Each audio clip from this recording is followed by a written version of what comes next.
Your proposal to restrict transgender athletes and participation in school sports, it sounds like this is a real priority of yours. Why didn't you raise this issue earlier in this session, and why have you committed to signing the bill without actually having a version of it on your desk?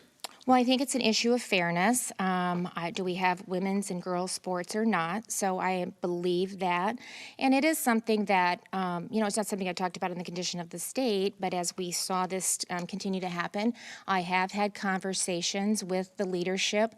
We've looked at various languages. We want to make sure that, we try to get it right. And we're actually taking into account where we believe that we have the authority to do that. And so this has been an ongoing conversation I've had with leadership. And so when I was asked if that bill was placed on your desk, would you sign it? I said, yes, I have, because I have initiated the conversation. We have jointly been working with legislators to consider the language, and that was the response that I had. Governor, if I may follow up, members of the transgender community say those kind of bills are hurtful and send a signal that they're not accepted for who they are. Have you spoken to any members of the transgender community? It doesn't say that, but it says that, it's a fairness issue, and we want to make sure that they can compete and have the same opportunities. Is there girl sports or is there not girl sports? And so I have said that I believe that this is a fairness issue, and this is one of the ways that we can address that. And if a bill gets to my desk, I will sign it. Fairness to whom?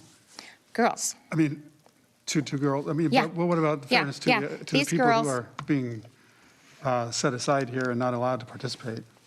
it is a fairness issue. We either have girls sports or we don't. They have the right to compete, and they should have the right to qualify for scholarships, to be able to maybe, help pay for their higher education experience, and that's a part of the discussion. So they have a right to compete and to be entitled to scholarships, and they should be able to compete with girls. Is there That's a it. specific case that brought this issue up of why you're pushing for it? This is something that we've been talking about with legislators throughout the session, so. Because it's a fairness issue, that's why. Governor, the